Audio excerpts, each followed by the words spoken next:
I'm Bob, an alcoholic. Before we start step 12, I just want a couple little questions I didn't get to. This is a good one. How do I get the bad thinking to stop in my head? I don't know. I just know I can tell you how to stop listening to it. I know that if you work the steps and you start sponsoring anybody, what happens is you'll start laughing at their stupid thinking and you'll end up laughing at yours.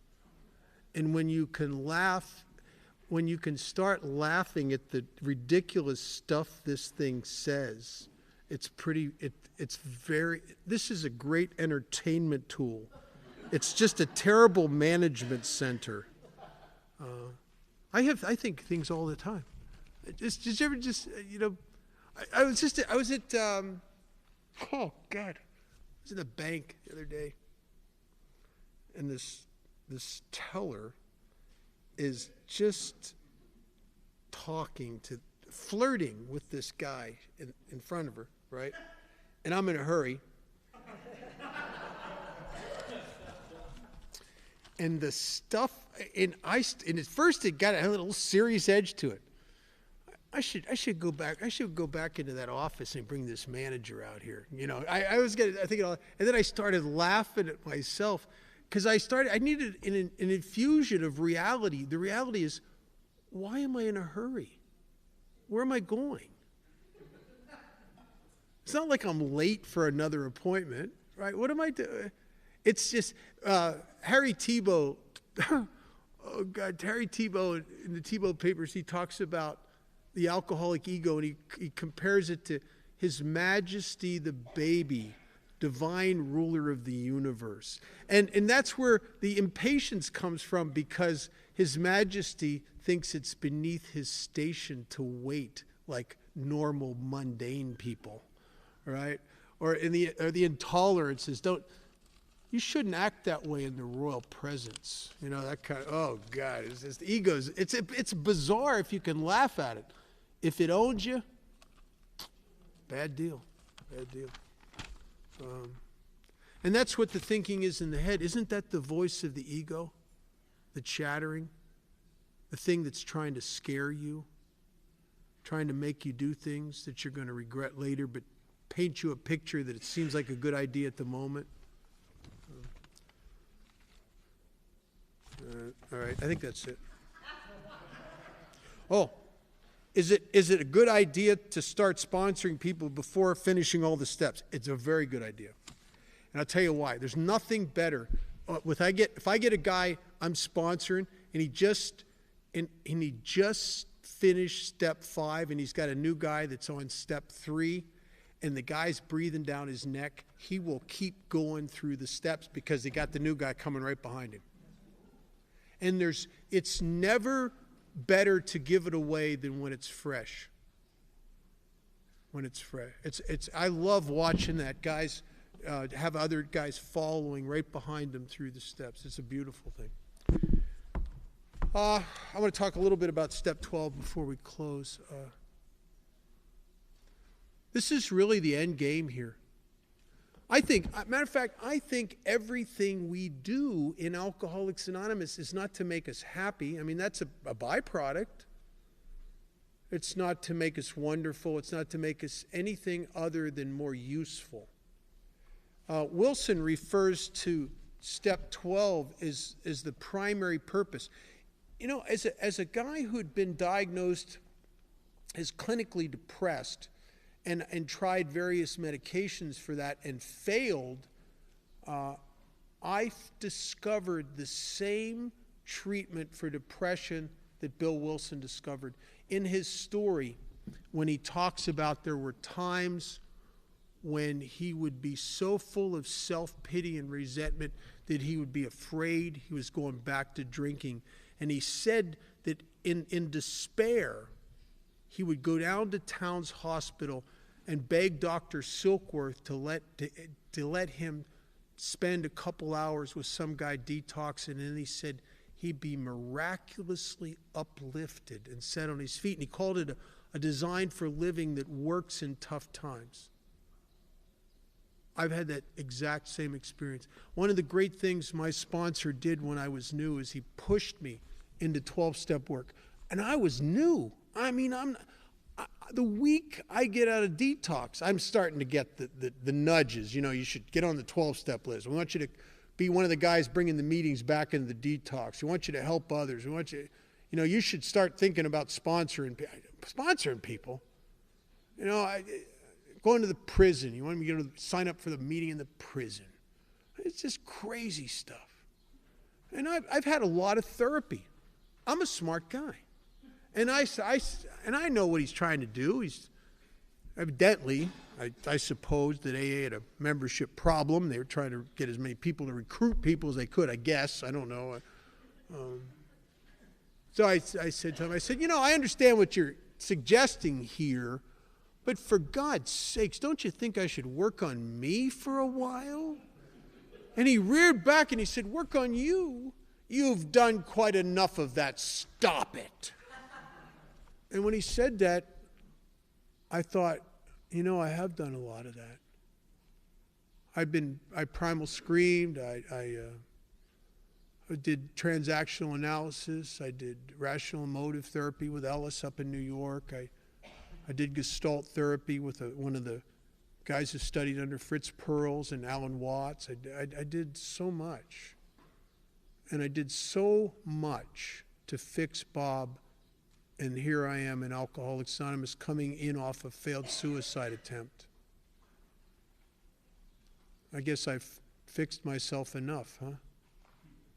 And I started helping others, and I discovered the same thing Wilson did.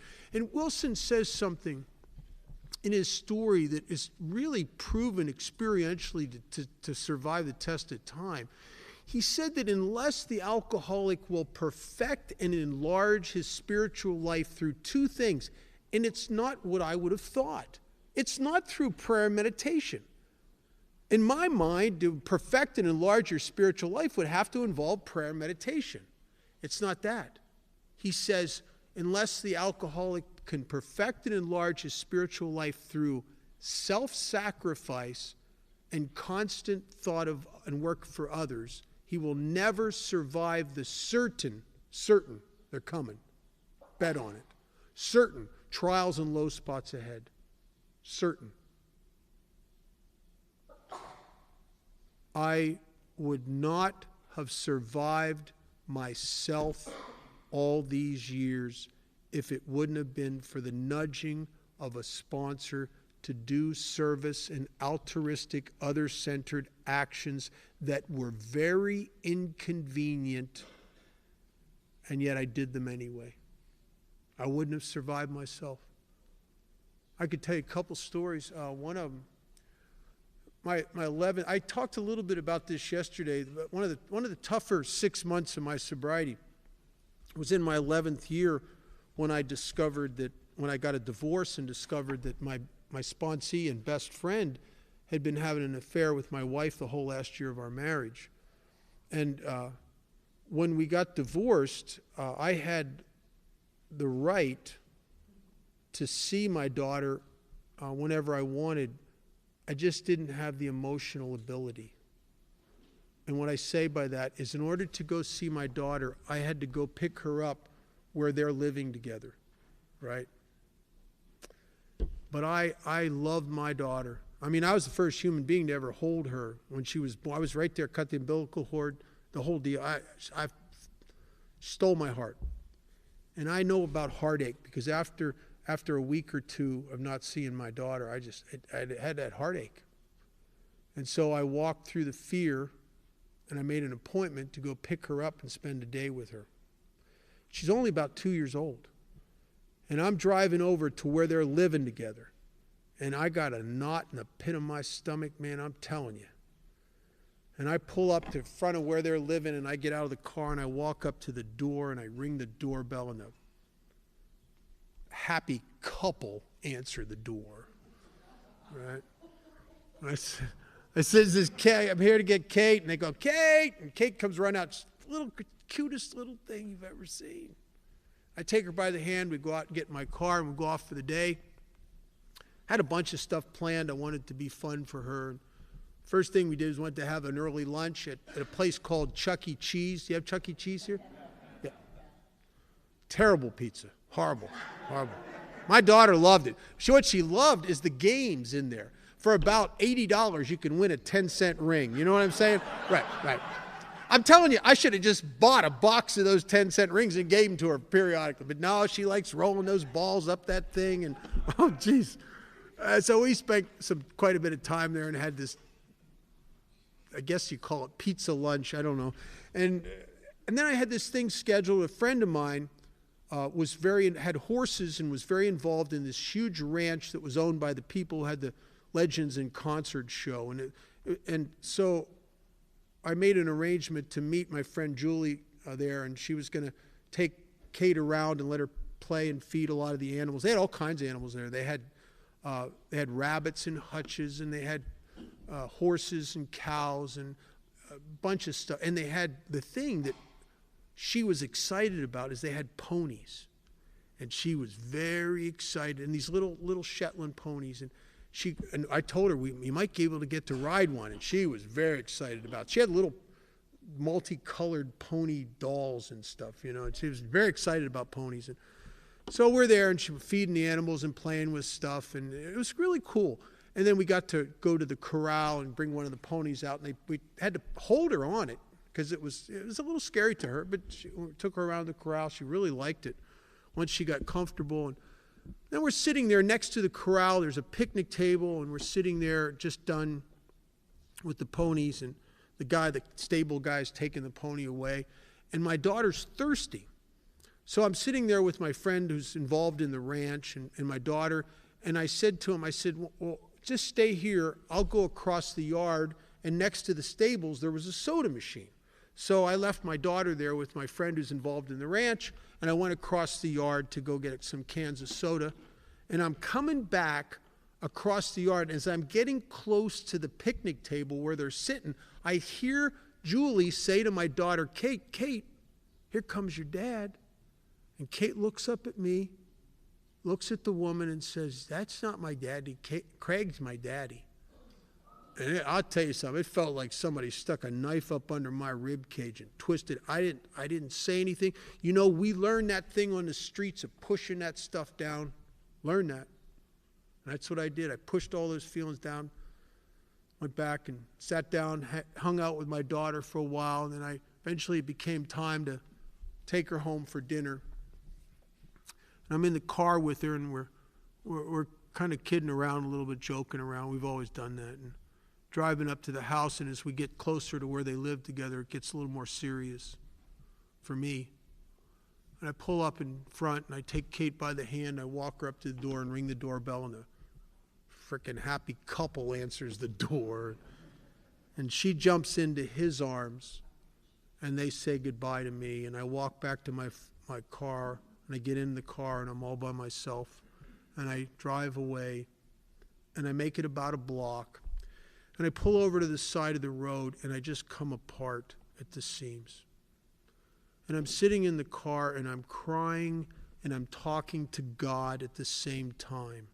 And I'm saying to God, I love my daughter, but I can't do this. This hurts too much. I'm not big enough for this. I am sorry. I can't see her anymore, and it's breaking my heart. I look at the clock on the dashboard, and I'd remembered I was supposed to meet this stupid newcomer down at one of the AA clubs because I promised him I'd take him to a meeting, a step study across town, and I'm supposed to meet him at the SOS club. And I don't want to go meet this guy. I need to go home and think. But you guys have brainwashed me to do what you say you're going to do, be where you say you're going to be, and crap, so I got to go get this guy. And I'm racing now because I'm going to be late. I get down to on Main Street, the SOS Club, and he's standing out in front of the SOS Club. I pull up, get in the car, head across town. We're not even a minute or two in the car, I guess, and he starts sobbing as he tells me that he's been denied by the courts one more time to see his kids. And I'm looking at him, And I'm thinking, you know something? There's only one person that can stop you from seeing your daughter, and that's you. And inside myself, I made the decision, I'll go see her again next week, and we'll spend the day together. And then the week after that, and the week after that. My daughter's 27 years old now. He's come and gone, and she's my little girl. We've been all over the world together. We've snow skied in the Rocky Mountains. We've done scuba diving together in New Zealand and Hawaii and all over the Caribbean. And we take usually a trip together once a year somewhere on a little vacation. This year we went to, it was the 20th anniversary of when I took her to Disney World in Orlando. And we went back there today, or not today, but this past year. She's my little girl. The single most important relationship in my life next to God.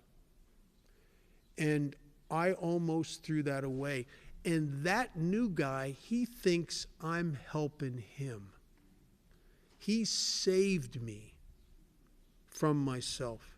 And God worked through him, as God always works through the people that you help. It's a funny dynamic here.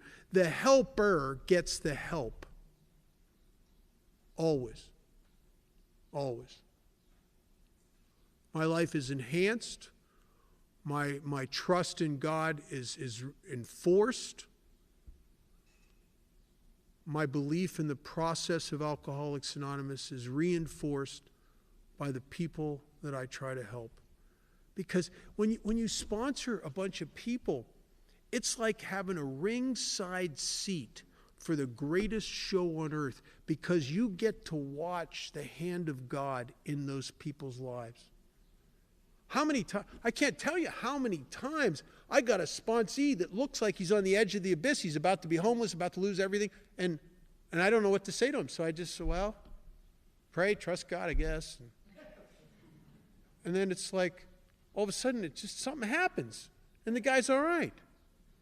And I said, holy shit.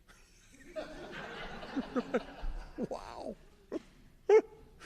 That was very cool. I mean, it's like that old story of the priest walking down the street, and there's a little kid coming down the hill on a tricycle. And he crashes at the bottom right near where the priest is, and the kid goes, God damn it. The priest says, don't say that. Say, thank you, God. The kid goes, okay. Next day, the priest walking down the street. Here comes the kid again. Comes down, crashes. And this time he's scuffed up pretty bad. His pants are torn, and the front wheel of his tricycle is bent. And he starts to sway. Priest goes. The kid goes, thank you, God. And the wheel straightens out. The pants just grow back together. And the priest says, God damn it.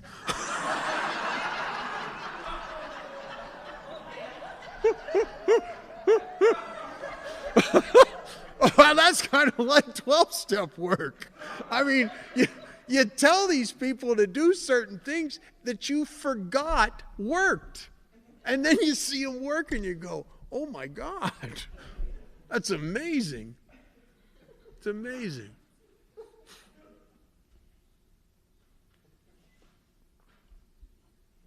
I remain active in AA. I still do hospital and institution meetings. I sponsor guys. I always have a couple new guys, because what happened, what I discovered happened to me, I went through a period where and there's nothing wrong with this. I went through a period where all the new guys I would meet at the detox and at the treatment centers and stuff, I would funnel them to people I sponsor who I believe needed people to sponsor. And there's nothing wrong with that. Except that I went through, all of a sudden, everybody I sponsor is sober a long time. And what I just started to discover is I started getting just a little bit weird. Because they're all sponsoring people and doing very well, and they're not sick enough to relieve me of the bondage of self sufficiently anymore. And I discovered that if I always have one or two really crazy new people in my life, just You always need one that when the phone rings and you see their name, you go,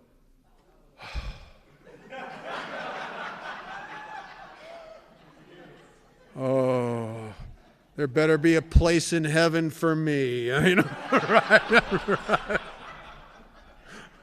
And because those are the ones that'll change you. Those are the ones that'll change you. And I love that. I love that.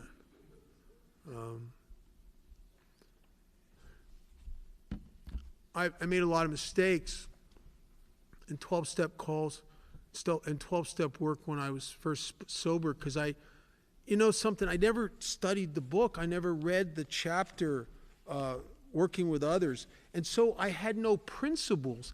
And if you're like me, if you don't lead with principles, you're going to lead with egotistical personality.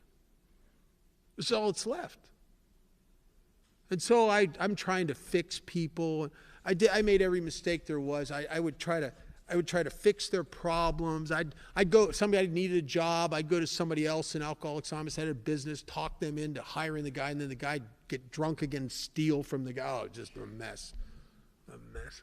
I had one guy who, here's how delusional. It's like when your ego is involved in 12-step work, it becomes all about you. I didn't know it, but it was all about me. And so I need to be a success so I can tout these sober people in front of the old timers and get some kind of kudos, right? So I got this guy who asked me to sponsor him, and he doesn't want to do anything. Matter of fact, he doesn't even go to meetings unless I take him there. Never put more energy into a newcomer's sobriety than they're willing to put in themselves. But I'm trying to fit. And he has warrants out for his arrest in another state. And he's always whining about these warrants. That's all he wants to do. He doesn't want to do anything. He wants to whine about them. So there was a guy named Roger who was, I had no idea how powerful he was. He was one of the top federal judges. Matter of fact, if you go to Las Vegas today, he's passed away. The federal building is named after him in Las Vegas. I just knew him from a guy I went to meetings with, and I went to him and I lied to him. I didn't even know I was lying to him, but I lied to him. What I said to Roger, I said, I'm working with so-and-so and he really wants to be sober. Well, the truth would have been, I'm working with so-and-so and I really want him to be sober. That was more of the truth. And I said, and he's really doing AA. Well, that's not true either. The truth would have been, and I really want him to do AA, and I think if I can help him with this legal problem, he'll be so grateful that he'll throw himself into being AA, in the middle of AA, sponsor a whole lot of people, and they'll all whisper my name. You know, oh, if it wasn't for Bob. You know, that kind of thing, right? Well, I'm not thinking this consciously, but it's an ego proposition here with me. I don't know it. And so I talked to Roger, and Roger says, get me his Social Security number and his date of birth and name, everything. I did. And I don't know what Roger did, but his problem disappeared. And he was drunk before the week was out. Because what happened is that was what had brought him here, and the fear of that was what kept him here. And when I solved his problem, I solved his reason for being here. Do you know something? He could very well be dead. I've never seen him since. If he's finally did get sober, it's in a different city. He never came back. You know something, looking back, it might have been kinder to just put a pistol to his head and blow his brains out. With good, almost codependent intentions, I robbed him of the one thing, the difficult thing in his life that was driving him, that was pushing him towards a solution. I took it away from him. Bad deal. Bad deal. There's an old adage, if you give a man a fish, he'll eat for the day, but if you teach him how to fish, he'll eat for a lifetime. Newcomers are clamoring for fish. Old-timers are trying to give them fishing lessons. They don't want the fishing lessons. They want the fish. Take the fishing lessons. It'll change your life. The fish won't. The fish is temporary relief.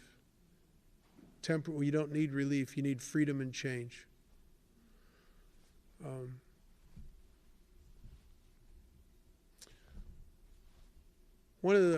I made so many mistakes in those days. It took me a long time to understand, to start putting the traditions in my life as a personal application. And when I did that, I found that the spiritual principles in the 12 traditions are designed to probably be, when practiced, the most effective method of practicing these principles in all your affairs. How do you practice selflessness except by understanding that you come last, that the common welfare, that the people here are more important than you are? How do you start doing that? And one of the things that it talks about in the 12th tradition, I didn't understand this for probably 20 years, and which is amazing that it took me that long. But the 12th tradition talks about putting principles before personalities, right? Well, here's what I thought. I thought these principles in AA, what would those be? Well, I guess tolerance and accept. I have to put those principles before your pretty bizarre, sick personalities. I thought that's what it was about. I was supposed to put these principles before your personalities. No. There's only one personality that is the source of my conflict and judgment and opinions and separation. It's putting those principles before my personality. It is my personality and my self-centeredness that is the source of all conflict and problems in my life. That Alcoholics Anonymous is a principle action-based program. It's a way of life. That if I can put these principles and live by them and let them lead me in my life with the help of a sponsor, that I can protect Bob from Bob. Because that's the guy I got to protect me from. I was working with a guy who was a cop, but his long suit, he was one of the great dog trainers in the U.S. I mean, he was touted all over the country. He trained dogs for TSA, for SWAT teams, for DEA, for all. I mean, he was amazing. He had this one dog. It was so trained that if he told that dog to sit, that dog would starve to death before it would move until he told it to. It was unbelievable, the things he could make a dog do. And I went to him one day and I said to him, you're probably the best dog trainer I've ever seen or heard of anywhere in the country. Do you think that you could teach one of your dogs to crap in its own food bowl? And he looked at me like, why would you want to do that? And I said, no, do you think you could do that? He said, no, I don't think I could. Isn't that something? Because an alcoholic will crap where he eats every single time. Look how some of us come to Alcoholics Anonymous and muddy the waters here with self-interest and me first positionings here.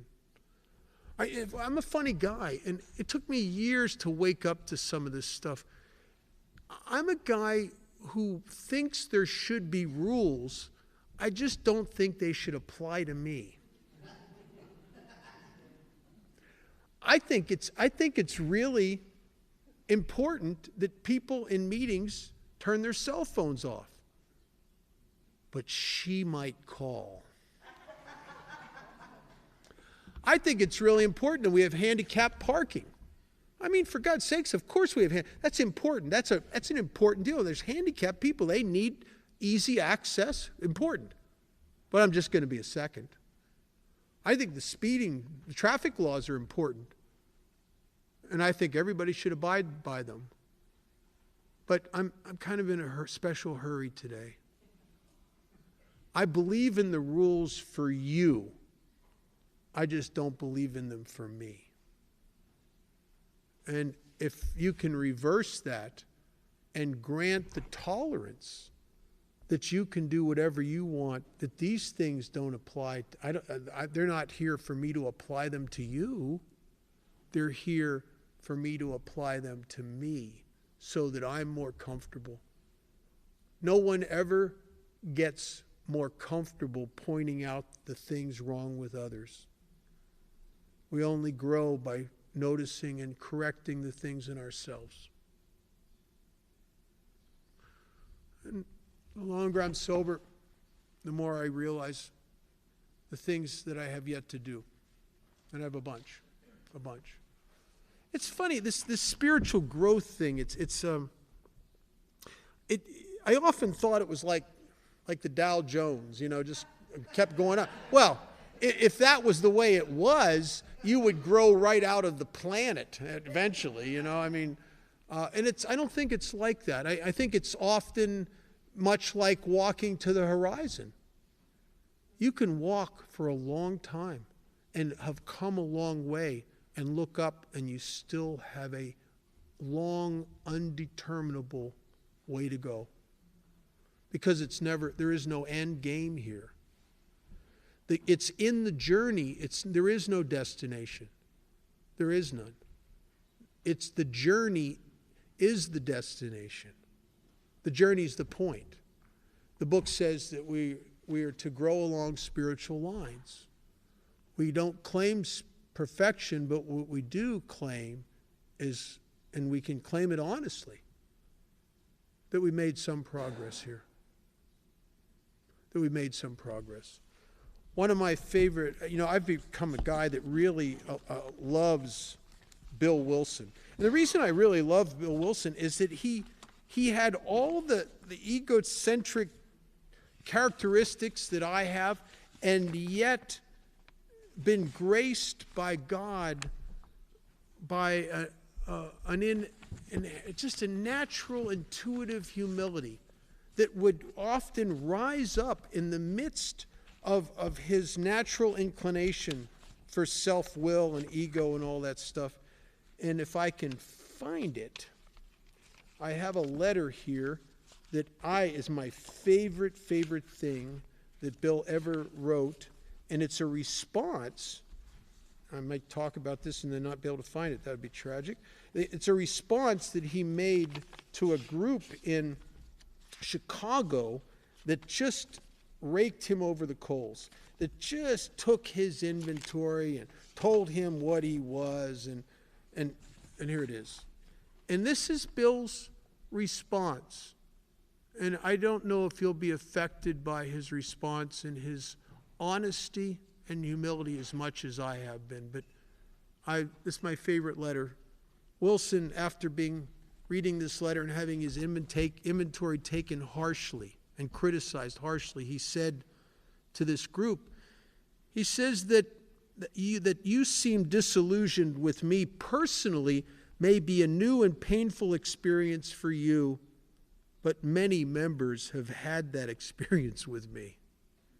Most of their pain has been caused not only by my several shortcomings, but by their own insistence on placing me, a drunk, trying to get along with other folks upon a completely illusionary pedestal, a station which no fallible person could possibly occupy.